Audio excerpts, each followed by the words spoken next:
Non profit organisation का अपना revision complete हो चुका है, फंड बेस्ड अकाउंटिंग का कॉन्सेप्ट भी अपने समझ चुके हैं, रिवाइज भी कर चुके हैं, बट एक दो क्वेश्चन का प्रैक्टिस बाकी था, तो वो आज के क्लास में अपने कंप्लीट करने वाले। क्वेश्चन नंबर 7, 8 और 9 correct. Let's see question number 7 में क्या बोल रहा है। Information given below related to a sports club, show them in the income and expenditure account and balance sheet of the club as at 31st March 20।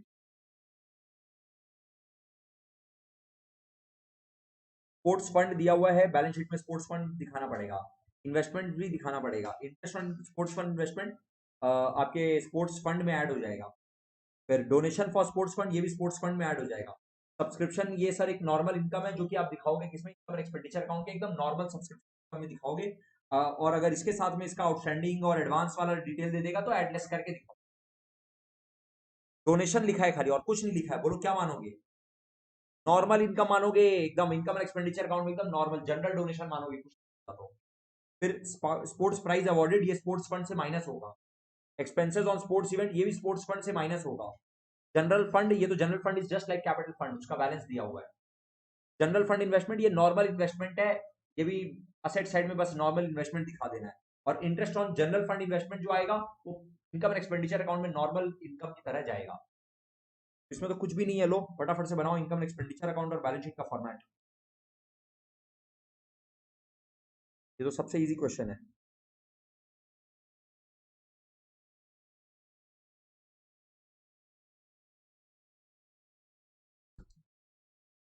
Income and expenditure account,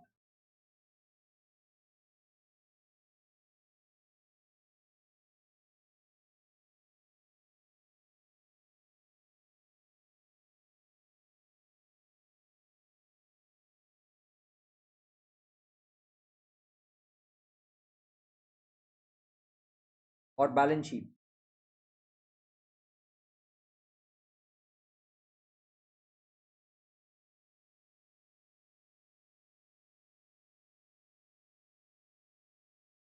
यहाँ पे ये लोग नाम जनरल फंड दिया है ना, तो अपने भी जनरल फंड बैलेंस शीट में। और फिर यहाँ पे दे दो स्पोर्ट्स फंड। स्पोर्ट्स फंड का ओपनिंग बैलेंस दिया हुआ है क्या? सबसे पहले दिया हुआ है सर 10 लाख, इंटरनल कॉलम में लिखते हैं 10 लाख। उसके बाद दिया है sports fund investment, sports fund investment, ये भी इंटरनल कॉलम में लिखेगी, आउटर कॉलम में लिख दे सीधा, सीधा आउटर कॉलम में लिख सकते हैं सर, कोई अक्रूड इंटरेस्ट वगैरह का चक्कर नहीं है। करेक्ट ना? कोई अक्रूड इंटरेस्ट का चक्कर तो है नहीं। Interest on investment sports fund investment, तो ये यहां पर ऐड हो जाएगा।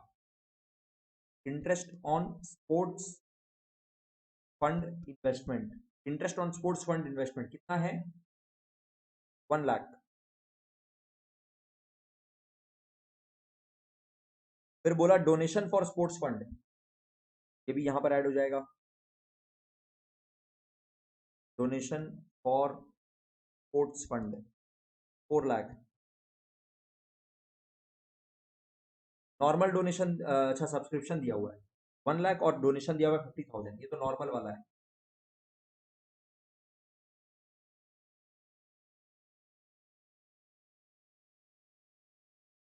सब्सक्रिप्शन 1 लाख दिया हुआ है क्या, और डोनेशन 50,000 दिया हुआ है।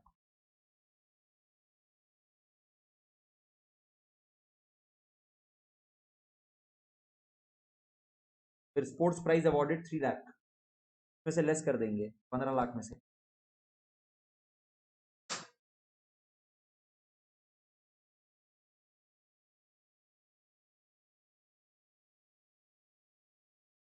लाख।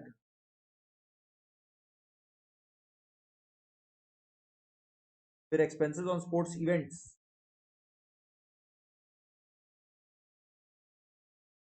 1 lakh, is it? फिर जनरल फंड का बैलेंस दिया हुआ है 20 लाख।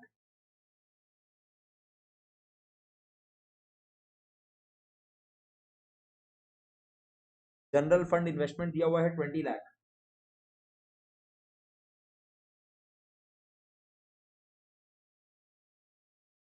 जनरल फंड इन्वेस्टमेंट भी दिया हुआ है 20 लाख।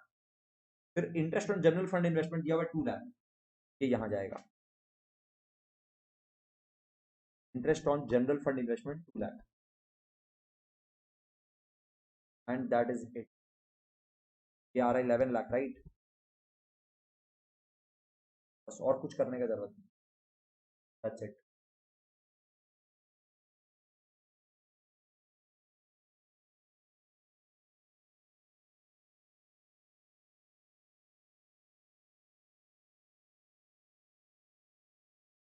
जनरल फंड इंटरेस्ट को इसमें इन्वेस्टमेंट में कर सकते हैं, रॉन्ग है, क्योंकि वो जनरल है ना, वो स्पेसिफिक है ही नहीं, तो इनकम बोलो। और स्पोर्ट्स फंड इन्वेस्टमेंट को आपको फंड में ऐड कर दे, और आप यहां तो ऐड वैसे भी कर नहीं सकते, पॉसिबल ही नहीं है। आप जनरल एंट्री क्या पास करोगे? डबल एंट्री सिस्टम गड़बड़ा जाएगा अगर आप बोलोगे यहाँ ऐड करना है। सुनना कैसे, जनरल फंड में आप बोल रहे थे क्या? नहीं, उसमें भी नहीं कर सकते। अल्टीमेटली जाएगा जनरल फंड में एज अ सरप्लस, है ना? अरे निकलेगा यहाँ से सरप्लस, वो जाएगा यहीं पर, उससे फर्क नहीं पड़ता है। हाँ, लेकिन आपको इनकम एंड एक्सपेंडिचर अकाउंट के थ्रू ले जाना पड़ेगा। पक्का क्लियर है? डन है कनिष्का? क्वेश्चन नंबर कौन सा? 8। Let's see question number 8। From the following information of Indian Sports Club, show the amount of match expenses and match fund in the financial club for the years ended 31st March and 20 दोनों। Match expenses paid during the year 31st March 20, match expense इतना पे किया। Match fund opening balance दिया हुआ है 170। Donation for match fund receive during the year 31st March 20 दिया हुआ है, ये ऐड हो जाएगा। Proceeds from sale of match ticket, ये भी ऐड हो जाएगा। रिसीव ड्यूरिंग द ईयर 30, ये भी ऐड हो जाएगा। तो 170 में ऐड 90 और ऐड 30, और देखो यहाँ पे अब माइनस उतना ही कर पाओगे ना जितना बैलेंस है। बैलेंस है क्या पूरा?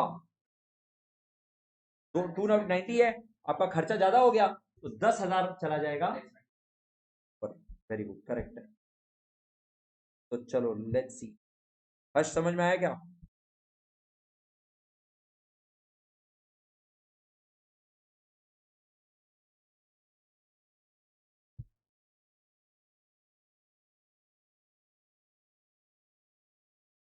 Question number 8।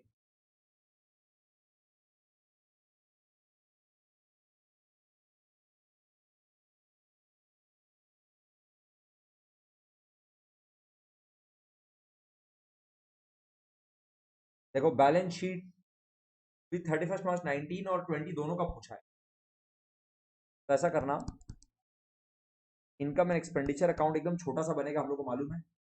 और income and expenditure account 31st March 19 का बना ही नहीं सकता, ही नहीं। Income and expenditure account for the year ended 31st March 20 ही है सिर्फ, करेक्ट? एकदम छोटा सा बना दिए। बैलेंस शीट 2 कॉलम का बना दिए, 2 कॉलम का नहीं बना के खाली 31st March 20 का बना लो ना, सिर्फ 31st March 20 का बना लो। बैलेंस शीट, क्वेश्चन नंबर 8 ही तो कर रहे हैं, के बिना कैसे दिखाओ? देखो अभी जरूरत पड़ेगा। Match fund 31st March 19 1,70,000। Match fund opening balance 1,70,000। फिर इसमें बोलो 2 चीज ऐड होगा, क्या क्या? डोनेशन और proceeds from sale. Donation for match fund है तो लिखा हुआ है ना, मैच फंड के लिए डोनेशन है। सेल ऑफ टिकट्स 30,000, ये हुआ कितना? 2,90,000 लेस मैच एक्सपेंसेस। यहाँ आप 290 ही लेस कर सकते हो, इससे ज्यादा लेस नहीं कर सकते। और ये 10,000 यहाँ चला जाएगा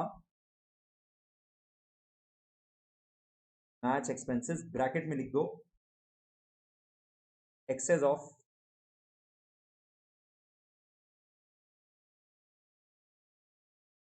feature for the fund available, for the fund available. जितना का फंड था उससे ज्यादा खर्चा हो गया, ये चला जाता है इनकम एंड एक्सपेंडिचर। बस क्लोज तो कुछ करना ही नहीं है, दोनों ओपन पड़ा रहेगा बस ऐसे ही। ये है 31 मार्च 20 का, ये है 31 मार्च 20 का, यहाँ पे नील आ गया। ये 31 मार्च 20 का क्वेश्चन अपने को दोनों बोला है, 31 मार्च बोला है फॉर द ईयर एंडेड 31 मार्च 19। 31 मार्च 19 का जो बैलेंस शीट बनाओगे ना, देखो 31 मार्च 19 का बैलेंस शीट हम दिखाते हैं, कुछ नहीं आएगा सर, यहाँ पर बस मैच फंड लिख दीजिए 1,70,000, और कुछ दिया हुआ है क्या? बस दैट्स इट, और कुछ नहीं।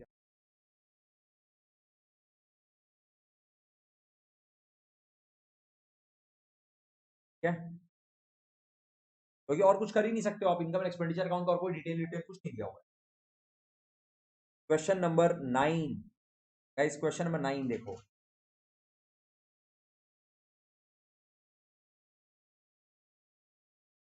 Following is the extract from the receipts and payments account for of a sports club. You are required to show different items in the income and expenditure account and balance sheet year ended giving effect to the receipts and payments account दिया हुआ है, additional information दिया हुआ है, income account और balance sheet में show करने बोला है।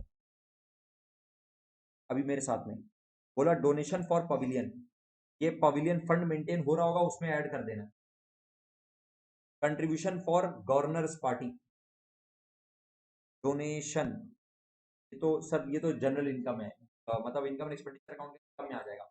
Governors party expenses, wait, outstanding subscription for governor party. अब मेरे को बताना गवर्नर पार्टी कोई फंड है क्या? गवर्नर पार्टी का कोई फंड मेंटेन करेंगे क्या? क्यों, क्यों नहीं मेंटेन करेंगे?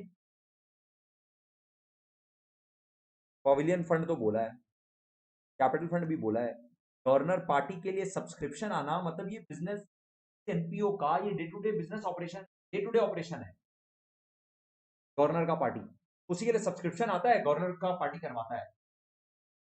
अब आप एक बात बताइए, अब एक स्पोर्ट्स क्लब है, ठीक है, वो स्पोर्ट्स क्लब है, उसमें डेली बेसिस में मैच होता है, डेली बेसिस में मैच होता है, तो वो क्या मैच फंड मेंटेन करेगा क्या, कि वो tournament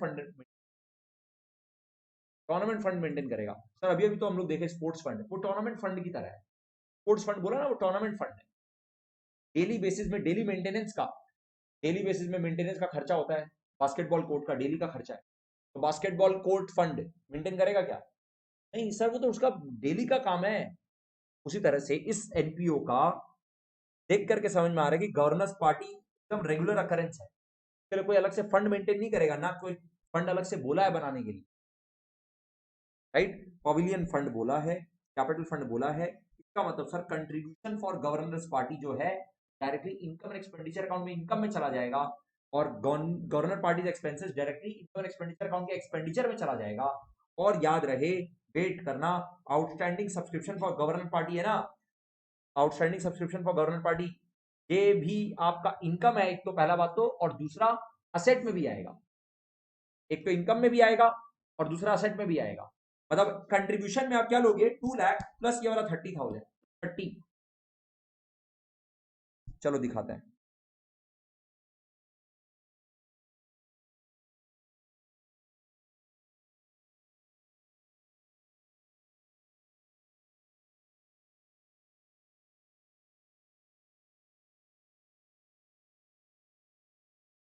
income and expenditure account for the year ended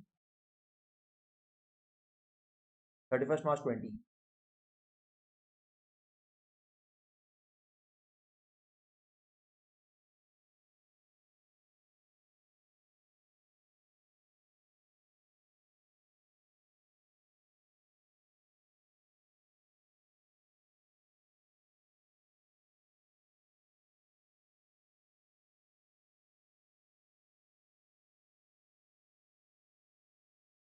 balance sheet as on 31, पहले तो जो जो फंड दिया हुआ वो लेकर के आ जाओ। कैपिटल फंड दिया हुआ 10 लाख, पवेलियन फंड दिया हुआ 40 lakh.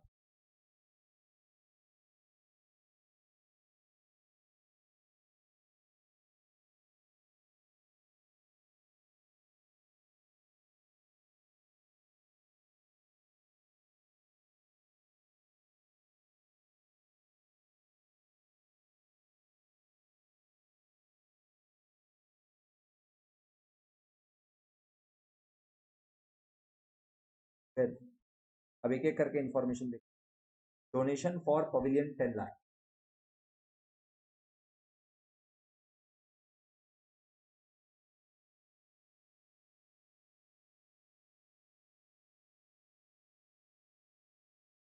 Contribution for governance party, income and expenditure account में इनकम में,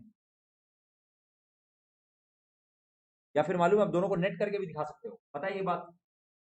देखो हम यहाँ पे एक और अलग तरीके से दिखा रहे हैं। गवर्नर पार्टी का खर्चा कितना हुआ, 240, 2 लाख का कंट्रीब्यूशन आया और 30,000 का कंट्रीब्यूशन और आना बाकी है।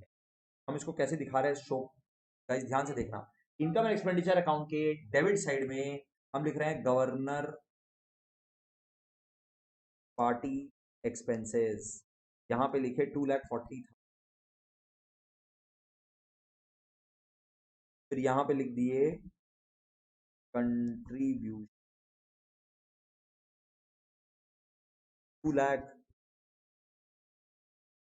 प्लस 30,000, 2,30,000, और ये नेट में गया 10,000 और ये outstanding subscription for governor party, outstanding subscription for governor party,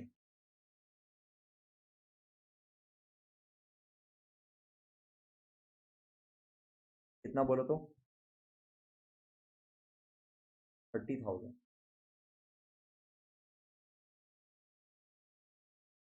donation जो नॉर्मल वाला आया 5,000।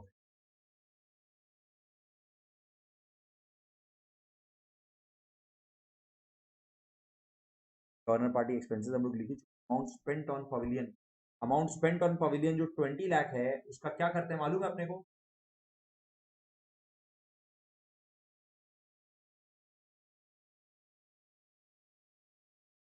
यहाँ पे असेट में पवेलियन इन प्रोग्रेस तो लिखे होगे ही, इतना 20 लाख ना, और यहां से लेस भी करना होगा, यहां से निकाल के कहां लेके जाएं, वेरी गुड,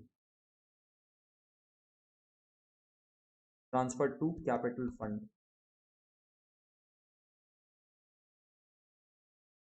और यहां ऐड कर दो from pavilion fund.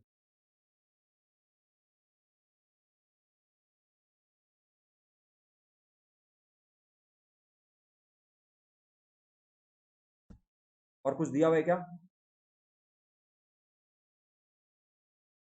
Outstanding subscription, कुछ नहीं करना,